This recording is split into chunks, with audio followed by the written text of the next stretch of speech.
They don't really share externally. They're not blogging. They're not on LinkedIn. They're not speaking. They're not prolific out there. They're just holding all their expertise kind of for their teams. If you're a thought leader, you're out there doing all of that. You've got that credibility. You've got those new ideas. You're sharing, you're writing, you're speaking, you're on social media, you're on podcasts, you're out on a lot of channels in a lot of different ways, which is how people start to get to know you. Welcome to Reputation Revolution. This is the podcast where we help individuals like you to establish your voice in the marketplace, enhance the credibility of that voice, extend the reach of your story and your message, and finally, extract value from your efforts in building a meaningful personal brand that's both recognized and respected. Now, on with the show. Thanks for joining us here on the Reputation Revolution. My name is Trevor. It's brought to you by the Credible Authority Academy. This is the podcast, where we discuss and dissect and pick apart all elements associated with building a genuine and sustainable thought leader brand in today's reputation economy. Now, one of the most misunderstood concepts out there in the business world is thought leadership. We use it, we throw the term around all the time. What exactly is a thought leader? And what is thought leadership? And how do they differ to experts? And does it really matter? To help me throw some fuel on the thought leadership fire, I shouldn't have tried to get that bit right, the thought leadership fire, we have with us Ashley Faus from San Francisco. Hello. How are you? Yes. Calling in from, I guess I should clarify, if you think people get twitchy about thought leaders versus experts, try telling someone in the Bay Area that you live in San Francisco if you don't live in San Francisco. So actually I live in Mountain View, but it's about 45 minutes south of San Francisco. But yeah, people get very upset if you do not, in fact, live in the city proper. Oh, really? Oh, well, there we go. Well, you're Director of Integrated Product Marketing at Atlassian, which is a very successful Australian company, which I'm pleased to say. The two founders, I think, still live in Sydney, don't they? They're still in Sydney? They do. Yep, yeah. They're still in Sydney. So are you in HQ or is Sydney HQ?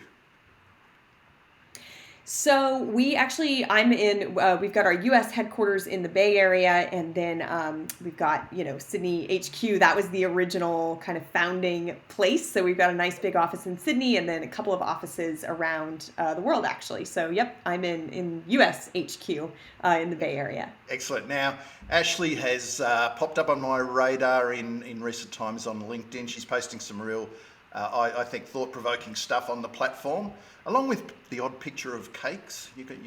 There's some cakes that come up. Or you might discuss that. Before we delve into our topic proper today, though, Ashley, can you just tell me what's your philosophical approach to LinkedIn currently? You're very active in terms of posting into the feed, but also very active on the comments. What do you like about LinkedIn? Is it working for you on a professional level? Where are you seeing LinkedIn at the moment? Yeah. So I am very active on LinkedIn. It is my favorite social media platform currently. So I lurk a little bit on Instagram, Facebook. I barely touch these days. I'm kind of terrible at Twitter. Like, the reason I like LinkedIn is because it's perfect for what I would call mid-form content. So I don't really have time to be writing 2,000 to 5,000 words, a week, but I'm kind of terrible at threads. Like, I think longer than 280 characters. And so LinkedIn is a really nice balance of that for me to be able to write things in depth and cover them. And then I also get a chance to meet awesome people like you. So Trevor, I'm trying to remember who introduced us on LinkedIn. Was it maybe Michelle J. Raymond? Michelle Raymond, I think. Yeah, I think it was Michelle. So yeah, and I find that I get the quality of conversations and the quality of expertise that I get to engage with on LinkedIn is really good. So for me personally, it's working really well. I'm meeting great people. I'm getting to have cool conversations. I get, folks reach out for jobs. Atlassian is hiring, which is great. I get invited to do podcasts and speaking gigs, which is really great. So for me, LinkedIn is going well. I know there's a lot of folks who are like, it's just spam, or my feed is terrible. And I'm like, I don't know which feeds you're hanging out in, because my feed is pretty awesome. So. Well, you've got to curate your feeds too. There are ways to do that, but that means we'll have a whole a whole podcast episode on LinkedIn. But you did. I loved that you posted some photos of cakes, which I clearly think that you cooked up, and there's a thing on LinkedIn at the moment versus personal stuff versus business stuff, and there's a bit of a divide. What do you see about that? Because I like you basically said, come at me, I'm putting, this is the post, I'm putting it up whether you like it or not. What's your thinking on this divide at the moment of keep your Facebook stuff on Facebook? From my perspective, we bring our whole selves to work all the time. Yep. I don't leave Jim Ashley at home. Jim Ashley comes to the office with me. I pick up, boxes to help with swag at trade shows, and I can do that because I lift weights and I have muscles. Baking, I actually picked up during quarantine, which I know a lot of people did, and COVID kind of changed a lot of routines. I bring those cakes to my colleagues in the office sometimes, and we have cake and conversation. So, okay, if you really need me to tie this into the office, great. Let's talk about teamwork. I actually think that there's a lot of content and marketing crossover in baking. I posted something about, basically uniting the two. So I do usually try, even if I share something more personal, to tie it into something with work. But this nonsense that marketing is the only acceptable thing to talk about because, you're a marketer. And if you talk about fitness or theater, I'm like, you want to talk about knowing your audience? I embody these characters. I step into their shoes. Let's talk about theater and how that has equipped me to do public speaking, or has equipped me to have audience empathy. To me, it's a narrow box if you can't find some sort of connection between the things that you do, quote unquote, personally, and the things that you do, quote unquote, professionally for your job. So I agree there can be, boundaries, but I think each person needs to set that for themselves. And I think that as you curate your feed, you can find that balance of what you consume that you consider to be personal and what you share that you consider to be personal. Yeah, it's there used to be a saying going back in the early days of social media, in the dark days, when the dark days were really good days actually, and there was the professional, personal and private, and the professional and personal are all open slather, and only you decide what's private. And sure, there's a lot of private stuff being shared on LinkedIn, and I think that's probably the aspect people are getting antsy about. I don't think it's the personal stuff, it's the private stuff that probably should be kept private. Anyway, I might have to get you back on and we can talk LinkedIn again. So, but I want to unpack I have opinions about LinkedIn. I want to unpack what you talk about, thought leaders and what you call the 4 pillars of thought leadership. But before we get into that, can we talk about, just as an overview, what's the difference then between just a thumbnail sketch, what you see as an overview between what's a thought leader, an expert, and an influencer? They're all big topics. So, big topics indeed. I'll give the 4 pillars because that is going to affect what I say about influencers, thought leaders, and subject matter experts. So the 4 pillars are credibility, profile, prolific, and depth of ideas. And this makes sense, right? If you're going to be a thought leader or an influencer or a subject matter expert, you got to have smart ideas, and people need to know who you are at a core level. And the balance of how much people know you or how deep your ideas go, that's where you start to see the difference between those 3. Yep. So from my perspective, a thought leader has to be high in all of those pillars. They have to have strong credibility. They have to be well known in their fields. They have to have a big profile. They have to be prolific, right? They have to be sharing their ideas. How else are they going to build that following? How else are they going to, help people to understand their ideas? How are they going to build that credibility if they're not prolific? Yep. And then finally, they have to have that strong depth of ideas. So they have to be adding to the conversation. They have to be changing the conversation. So if we look at someone who's an influencer, they probably have a big profile, but in a lot of cases, they don't really have that strong depth of ideas. They're not iterating, and they may be credible in their niche. Like if you think about like lifestyle influencers, for example, like outfit of the day on Instagram influencers, that's what a lot of people think of as an influencer. Obviously, they do have some credibility, because they have all these followers and they are making money selling clothes or purses or shoes or whatever the thing is. But that's not new. They're not making the clothes, they're not influencing where the fashion industry is going. They're just buying things and wearing cute outfits, right? You can even see that in kind of that influencer status with industry influencers. Like, who are the people that are just really good speakers, for example? And so they constantly get up and you're like, okay, but you're not saying anything new. You're just quoting examples from other people that are doing things, right? But they're well known, they're motivational, people listen to them, but they aren't actually adding or changing the conversation. In another kind of in contrast, experts have really strong credibility. They've got a ton of expertise in the field. They probably have strong depth of ideas, actually, because they know so much that they're able to come up with new solutions to problems in their field. But they're not really prolific and they're not well known. And I think of this almost like the folks that I work with internally. I work with a lot of engineers and devs. These are smart people. They are smart. They know their craft, they know their field, they understand the problem space, they understand the solution space, and they can actually come up with, new solutions to solve problems, or they can point out problems and come up with a solution, right? But they don't really share externally. They're not blogging, they're not on LinkedIn, they're not speaking, they're not prolific out there. They're just holding all their expertise kind of for their teams. If you're a thought leader, you're out there doing all of that. You've got that credibility. You've got those new ideas. You're sharing, you're writing, you're speaking, you're on social media, you're on podcasts, you're out in a lot of channels in a lot of different ways, which is how people start to get to know you.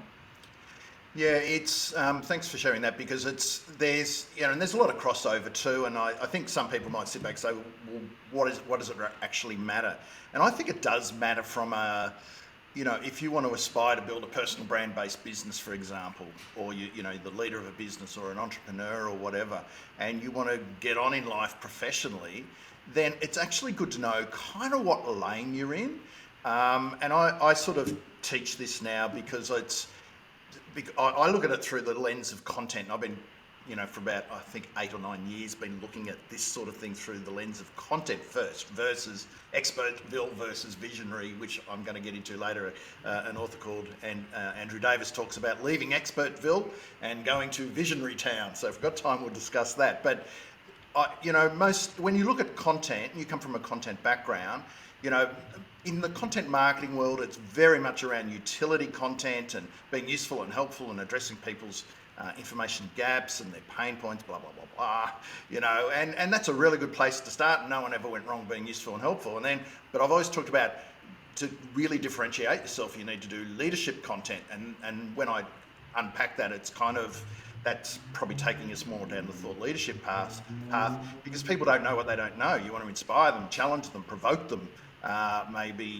Seth Godin is a classic example. He's not sitting there worrying about your pain points. He's slapping you around the face with a dead fish, metaphorically speaking. And those are the two, and some people were happy to stay in the utility and become best in breed and best practice, and this is what it is, and they can create content around it. The thought leaders are probably going to be connecting dots and looking around corners and exploring things in public. So that's the way I've always described it. So I loved when you came up with this framework of credibility, profile, prolific, and depth of ideas, and we can go into each of those, but I think that's there's no right or wrong necessarily, and this is not dissing experts, but I think a lot of people call themselves thought leaders when they're anything but. And I think it's really handy to aspire. You'd never call yourself a thought leader, but you're going to aspire to a thought leadership branding or positioning. Can we then? That was just my little rant.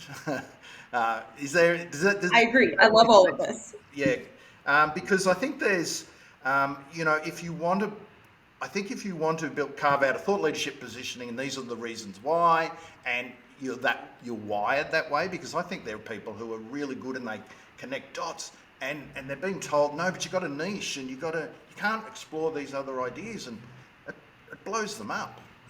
And whereas an expert, they're lucky that they've got their lane, and if they go deeper than anyone else in their lane, then they're going to be better known and get more gigs and stuff. So I think there's bonuses for both in terms of that. So let's go through the 4 pillars of thought leadership. We'll put influencers to one side, because we can, and just look at the 2, because I think a takeaway for listeners is, where do you kind of sit between one or the 2? And I will say there are examples of people who really do both. And if you press me on that, I'll come up with a name on that. But credibility, profile, prolific, depth of ideas. Let us into your world. Thought leader, expert. In terms of credibility, where do they sort of sit? How do you describe that?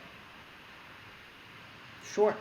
So I actually think that the key difference between the 2 really lies in the profile and prolific pillars. I think that both can have strong credibility. Yep. I think that the way I lay out the framework, if I was to, walk someone through it, there's basically 3 levels. And so if you're, level 1, level 2, level 3, at the highest level, if you're at the highest level across all 4 pillars, like, okay, wow, you are that visionary thought leader, you're known and you're doing all the, you're heavily influencing the industry, right?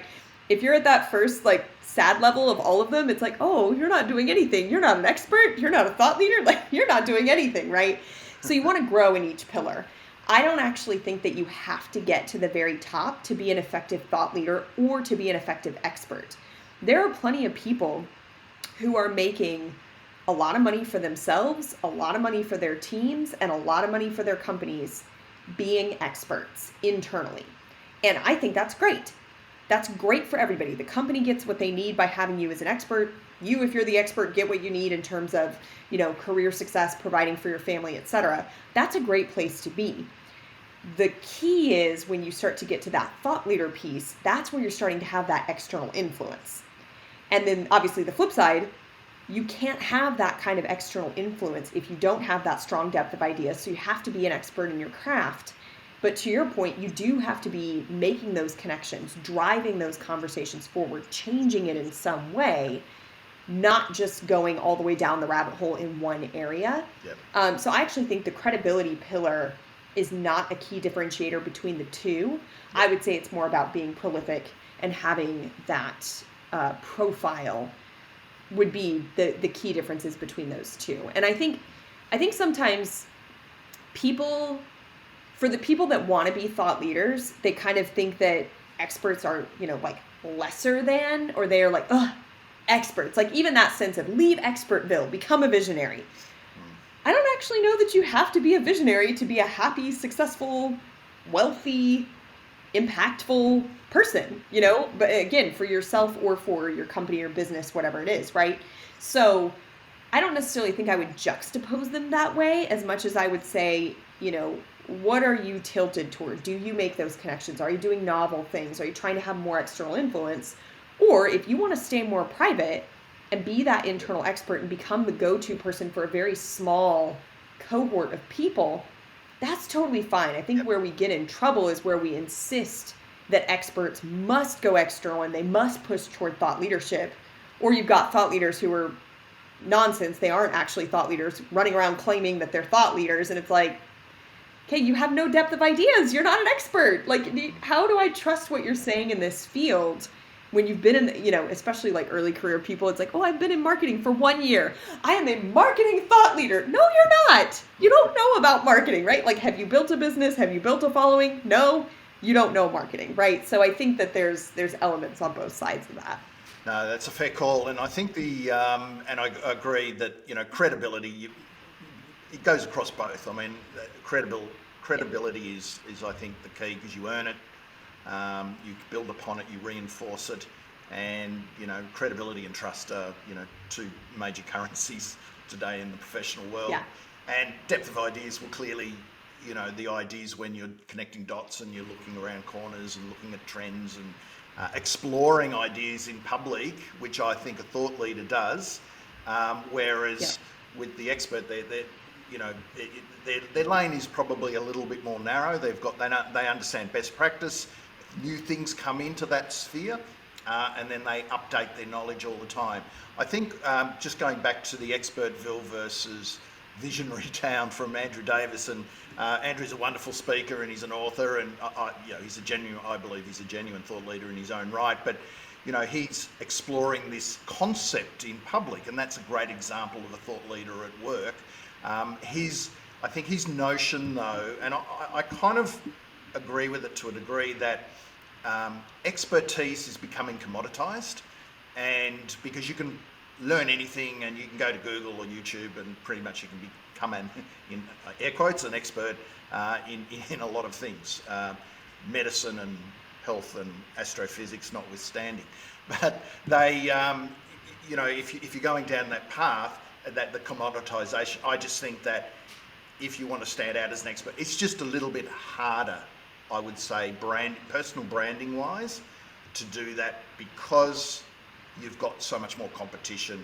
Whereas I think with thought leadership, there's a little less competition in that respect. That's probably the way I'd look at it.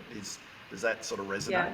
I mean, I think that the other thing too, both of them take a lot of work. I think they take different work.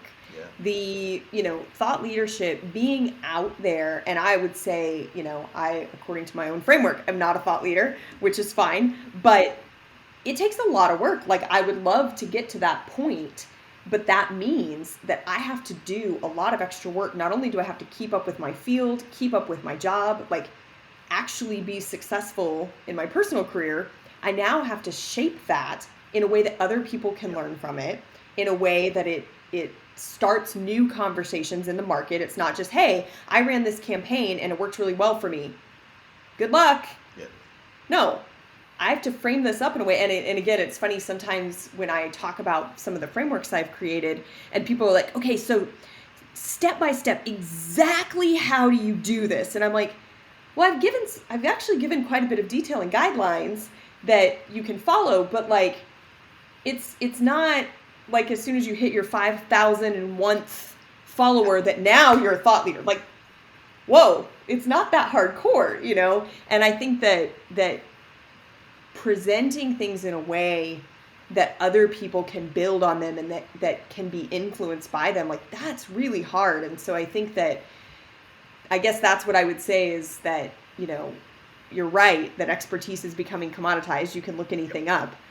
There is a place for people who do have that deep expertise. And again, I think they can be very successful. But when you're going to be a thought leader, you have to have that external presence and sharing and shaping. And that is a lot of extra work that I think a lot of people, once they realize how much effort that is, they're like, I'm doing real good in my career. My company's doing real good. My team's doing real good. I think I'm just going to enjoy this success, and that's fine. That 100%. Again, it sounds like I'm hating on it. I'm really not, because I would say that I'm not at the I would probably put myself in that expert category right now, and I'm doing the hard work to try to say, okay, how can I become a thought leader, given that I do have that expertise and I do have that credibility. Okay, I have to get more well known. I have to be out there. My depth of ideas has to go from just a marketing practitioner influencing other marketing practitioners and saying, okay, how does this apply to other business leaders or other industries, those kinds of things. I'll give the example of Joe and a pen. I just said a minute ago that some people can straddle both. And I think, thought leaders are generally expert in an area as well, but I think that they will see different things. They see the world differently. They'll come up with a framework or an idea, and but they'll push it out there as well. I mean, they explore them in public. And if you look at the old school, again, air quotes, the old school thought leader, they used to be the speaker and the author and pontificating from the stage, and it was all about them and their ideas. The new thought leader is someone who probably is a speaker, probably at some point will become an author, but if not an author, certainly blogging about their ideas and with a bit of depth. But they're sharing them, and they're taking people along for the journey, and and they're listening. And it's as much about the following getting involved in their online following, getting involved in the topic, than it is about them pontificating from a soapbox. I like Joanna Penn lives in England, and she her Penn, and fantastically named because she's about writing. So she if you want anyone check her out, she's the Creative Pen online. She's got a very long running podcast. She blogs. She does everything. She's brilliant. So she's someone who promotes the concept of authorpreneur. So building a business around your writing. And she is the author, and she's done stacks of books fiction, stacks of books non-fiction.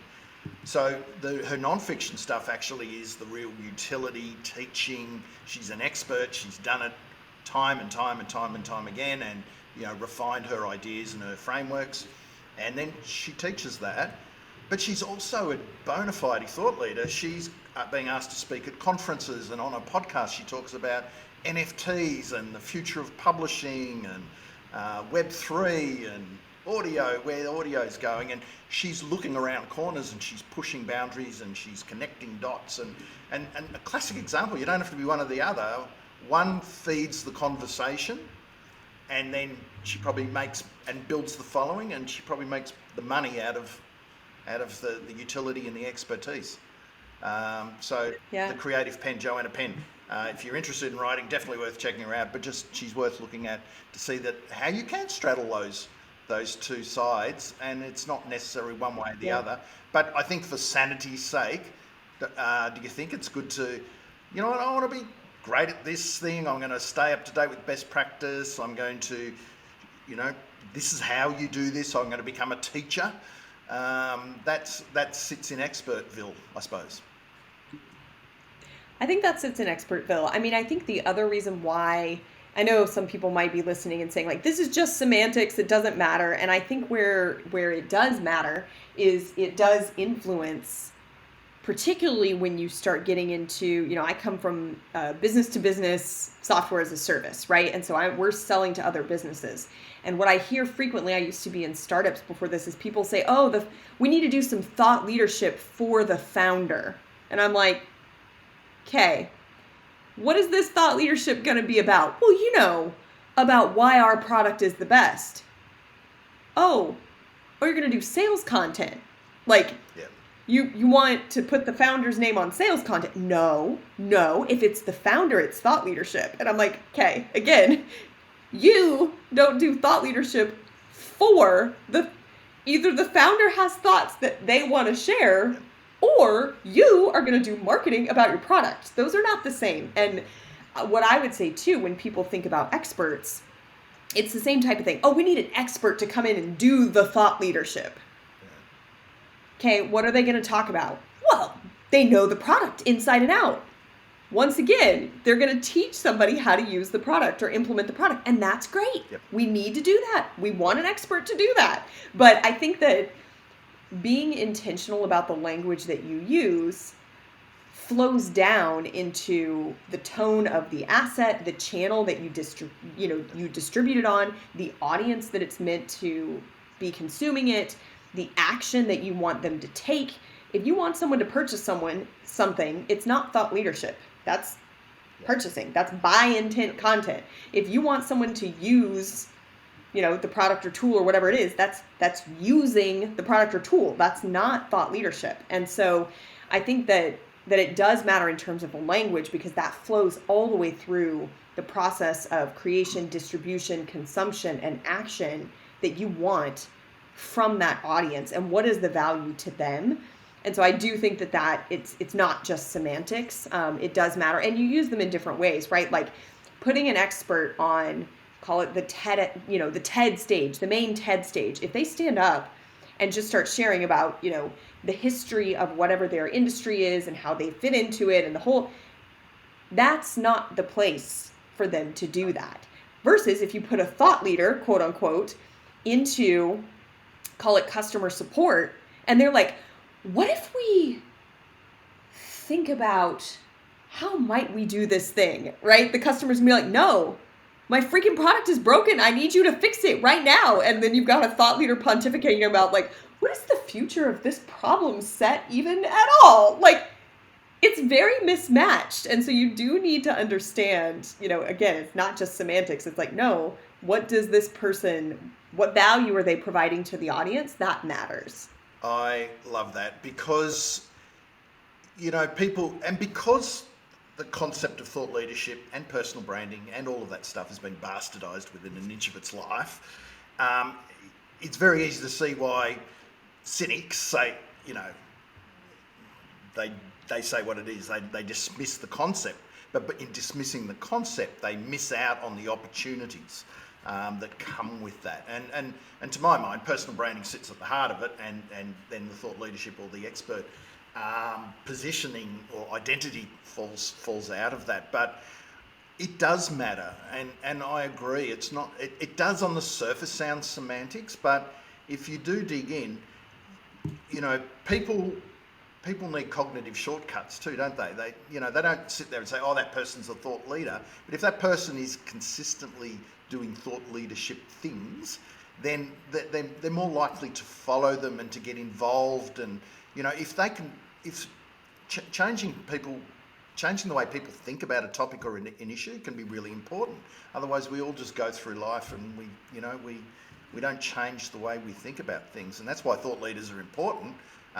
They're interesting beasts. They get stuff out there. They write the books often. They get up and speak and draw people in, while being hopefully humble at the same time. I think that's really critical. But if you were planning your professional personal brand, you'll go around in circles if you say, oh, I just want to stick in this one lane, and you want to be a thought leader, but I need to join a few dots and I need to think bigger. And I reckon it'll save you a lot of time if you kind of are aspiring to one or the other. And I think that's, we want to make sure that we've got purpose and direction with our personal branding efforts, I suppose I'm trying to say. With your profile and prolific, as you say. You want to build your profile, you have to be prolific. That means creating content, engaging on social media. And if you're all over the shop, then you just muddy the waters and makes life difficult for you. Yeah. I mean, I think that's one thing. If you look at, I'm struggling with this for myself right now, actually. My LinkedIn profile is a little probably not best practice because I'm like, I don't want to have to pick a lane, right? You see some people that have very clear headlines that, I'm a B2B copywriter, or I am a, software engineer who optimizes 0 to 1 startup scale ups, or whatever the thing is, right? That's a lot of buzzwords. But if you know exactly who you are and you're like, this is the thing I want to do, branding yourself as an expert in that thing. And I see this a lot with people too. They think that they have to tell their entire story. And I'm like, no. You can pick the parts of your story that you want to be known for in the future or that you want to do more of. Yes. So if you want to be an expert, again, I talk about myself from a marketing standpoint. I've done a lot of different types of marketing, including event marketing. I don't like event marketing. I'm not good at event marketing. Don't hire me for event marketing, right? I can staff events, I can do it, but it's not the strongest part of my skill set, and it's not what I want to be known for and do in the future. Yep. And so I intentionally try very little to talk about event marketing because that's not where I want to be, and that's not what I want people to come to me for. And so I see a lot of people thinking, okay, well, I've done events, and I've done email, and I've done content, and I've done social, and we've got Instagram and LinkedIn and Facebook. I'm like, if you only want to do LinkedIn, you can be the LinkedIn articles person. Like, you can make that your niche. Yep. I would say yes. If you do want to be a thought leader, you're going to need probably more than that very specific, LinkedIn articles niche. But you can pick the parts of your story that define you going forward so that you attract the right audience, you attract the right opportunities, you attract the right content, collaborations and consumption. If you find that what's coming to you is not what you want, okay, look at what you're putting out there that make people think this is a thing that you want to talk about. Every so often I'll have something that just comes out of left field and I'm like, what? Why would you ask me to talk about that? And then I realize I'm like, oh, that one random LinkedIn post, or oh, they found my Instagram, right? My Instagram is personal. I rarely post there. I post like cakes, right? So if I got people coming to me and be like, hello, I wish to buy a cake. It's like, I don't sell cakes. Why do you think that? And it's like, oh, you saw my Instagram feed, right? I can figure out how they got that impression. But if you come to me for, content strategy, social media strategy, talking about thought leadership, then I'm like, oh, okay, cool. You're the right type of person, and you're ready to have the right type of conversation that I want to have. Yeah, and that's spot on, because the more you create content around a certain topic, that's what you become known for. And if you want to be known as the expert and the credible expert at that, then you focus on those topics, but you stay up to date. You still stay up to date, and right? You can still push boundaries of thought around that. The thought leaders that I know, the genuine ones that I think, I don't know, are you born or made? That one I don't know, but and I've had them as clients. They explore, but I want to talk about this and this, and what I try and do is try and find a way to make it a little bit more cohesive without knocking the edges off them all, because often they can draw parallels between different industries, and they're just widely read and they're interested in other things. It just happens to be that way, and that's why they might be known for this over a period of time, and then they move to a different type of, if you look at someone like, I don't know, Jay Bear, was big on social media and then content and now customer experience, but they all layer into each other. I think it's when you're known for, being I talk about spheres of conversation. What are the conversations you want to lead, or the public conversations you want to lead or be part of, and you started quite a broad topic, and then you bring the conversation down into your areas of interest and expertise. But if you were doing something like that and then going completely different and off the charts and talking about space and marketing and then something else and then something else, and they're all different, then that's when it can be confusing to people. Yeah. And I don't know if you've read Range. Sorry? Yeah. Have you read Range by David Epstein? No, I haven't. So I think the subtitle of the book is Why Generalists Win in a Specialist World, or like Why Generalists Succeed in a Specialist World. And I read that book and I was like, yes, thank you. Finally, the value of generalists. And he talks about that, about the interconnectedness between some of these disparate experiences. Yep. And I think that's one thing, even just going back to the very beginning where you and I were talking about LinkedIn and that personal and professional. And from my perspective, from what, my content strategy framework, which is like a sub framework within thought leadership, basically about, okay, how do you get prolific? Well, you need a content strategy. Okay, well, how do I do that? Well, let's talk about content depths, right? So my go-to example for the content strategy framework is a fitness example. Most people understand, basically about health and fitness, about, exercise and nutrition. Yep. And so that is my go-to example as the generic example for a content strategy at different depths. So there you go. I can connect fitness directly, right? Again, the theater stuff, I can connect that directly to audience empathy, marketing, understanding your audience, yep. How they walk, how they talk, motivation. The cake baking, I can make some very strong parallels between that cake baking and, thought leadership or branding or content strategy or social media, right? So I think the struggle, to your point, becomes when things are so far flung. I would be hard pressed to make connections to space travel and content strategy or thought leadership or social media strategy, but I can very easily do that with the things that for me are part of who I am and skills that I have.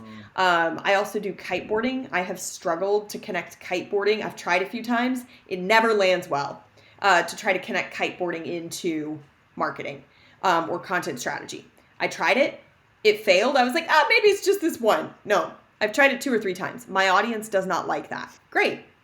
I don't talk about that versus fitness, cakes, theater. all of those have resonated with my audience. And so I think there's even some experimentation.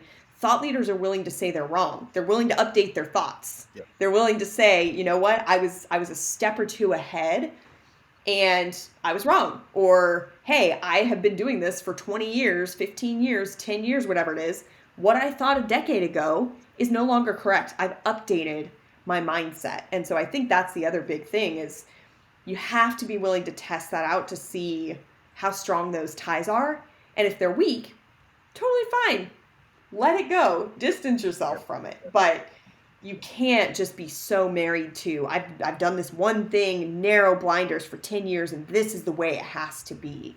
You're not going to be a thought leader. And I would argue we wouldn't be an expert if you have that mindset. You know, both experts and thought leaders have to keep updating their knowledge. And I think what you've just unpacked there is around showing your personality. And that's just a human thing to build human connection.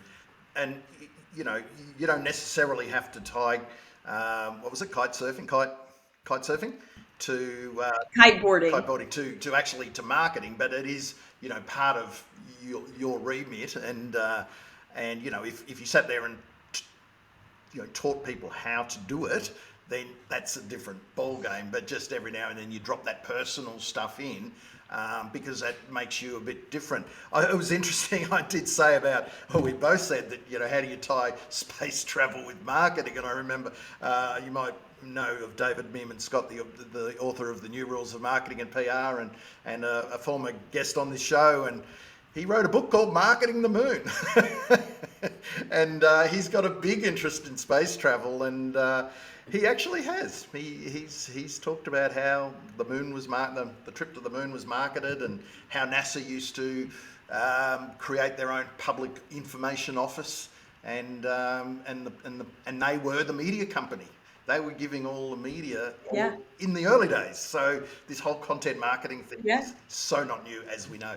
But I thought I'd better throw that in because you actually can do. Yeah. So. Well, I guess I should be clear in my language. I'm saying I would struggle to connect space travel and marketing, but that's not to say that anyone couldn't do it. It's just for me personally. Yeah, I actually did say the general we could not do it, and but someone has. So yep. But no, David Meerman Scott, of all the people, is an excellent person to tackle that. That's right, and so I think that you add those layers, and that takes him from being a person who's strong in content and marketing. Now he's starting to talk about leadership. I mean, we're still in the same sort of person, but I reckon my go-to example of a thought leader is Mark Schaefer, who was a corporate marketing guy, and now he's built a sustainable business enterprise around his personal brand. And he started as he wrote books on Twitter and social media, and then it's become content and personal branding and leadership, and he's done essays on leadership and the challenging times we live in, and evolution. And when he put out an article a number of years ago, which is probably turning out to be correct, on content shock, and he's not sitting there helping marketers with their ideas and their content. He's actually challenging them, saying content shock is going to hit us. It's already happening, and that got shared everywhere, and he built. Then he tried to crack the code to it, and then he wrote a book about it. And I think that's another thing that a thought leader does, is that they see the problem and they highlight it and they discuss it and they lead the conversation around it. They might not have a solution to it, but it'll eat away at them until they can work something out and maybe create a framework around. And so he's my sort of go-to, whereas I look at someone like Andy Crestodina, who's a top digit, and I'm in marketing and PR and comms, so I'm going to gravitate to those people. Yeah. But Andy Crestodina, also been on the show, and we discussed this topic briefly, but he's such an expert in digital marketing and SEO and all the parallels in that. And he's not, he doesn't consider himself a thought leader. He's at all. He said so on the podcast, but he's my go-to expert in all things digital marketing, and that's fantastic as well. So there's no right or wrong. If this is the message, I don't know if that's been clear. Yeah. Well, and it's funny, I almost think that most of the folks that if you ask them to call themselves thought leaders, most of them would say they're not, which is almost, I'm not quite ready to say like tongue in cheek that, the first rule of being a thought leader is that we don't call ourselves thought leaders, right? Like, Fight Club style. But the number of people, again, Mark Schaefer, even, you would probably ask him, like, Mark, are you a thought leader? And he'd be like, oh, well, not really. I'd say I'm an expert. These are thought leaders over here, right? So if you look at the people who are self-proclaiming that they are thought leaders, you maybe be skeptical. And for the folks that are kind of almost brushing off that title because they know they have more to learn and more growth, those are almost the folks that you'd be like, let's dig in on that. Are you certain that you're not a thought leader? Which is why, I tried to put in some markers, like very specific markers, so that people could feel like they're making progress. Because it feels bad if you're like, the goalposts keep moving. And it's like, no, at some point, you really are, pushing the boundaries of what your field is doing or what your craft is doing. And it's not just that you have that core expertise, it's that you really are leading the way. Again, Mark is a perfect example. His content is great. And again, Andy is I love Andy. Like if you need an SEO something, Andy Crestodina, he's the man. He's your guy. He's the guy, absolutely. So yeah. So let's try and wrap a bow up into this big conversation. And thank you for sharing all your ideas and wisdom there, Ashley. I'll put a link in the show note to your LinkedIn article on the 4 pillars of thought leadership. So credibility, profile, prolific, depth of ideas, and you've got a framework there. I think it's worth people looking to maybe find out where you sit. But in I guess in summary that it does matter. I mean, yes, on the surface it sounds like semantics and there's a lot of jargon and does it really matter? But I think that it's really what you aspire to be and to give yourself some clarity and purpose. And I'm talking about more like the people who are interested in pushing themselves professionally and to put themselves out there. And we have the imposter syndrome, which affects so many more people. And the more credible people are, often the more imposter syndrome they have. And I'm all about, cutting through this. There's a sea of noise and mediocrity, and if you want to cut through, to have impact with your ideas and your thoughts or your expertise, and to be able to package that up and communicate that out there in the marketplace. And it's a good idea to know kind of where you sit and moving on from that accordingly. So any sort of final wrap up out of all that? Do you reckon we've solved the problems of the world in this regard? Oh yeah, 100%. In this, 45 minutes, we've solved it. We've got it situated.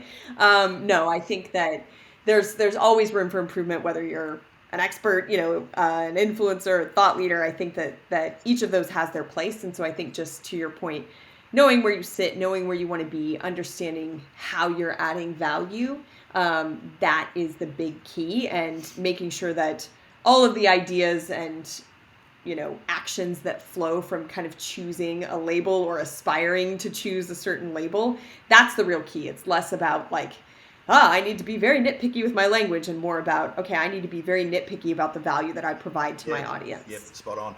And I will just say, Andy Crestodina from Orbit Media Studios and Mark Schaefer, his website is Businesses Grow. Do check both of them out, and you'll really get a good feel for where they're coming from. Andy, and if you said, look, I want to be an expert, what does an expert look like in terms of content? Go and see Andy, and he goes more in depth on digital marketing than most people will ever even think of doing. They give it all away. And I know people have got an issue with giving away their expertise, but that's a whole different subject. Whereas if you read a number of the posts done by Mark, and even check out his books, but you'll see the breadth of thinking and how there's a cohesion to it. That's the beautiful thing. There's a cohesion, and people follow him for his ideas and his insights and his thinking, and that gets him. He's built a business. He's a speaker. He's a lecturer. He's got 20 sources of income, I read the other day. So there you go.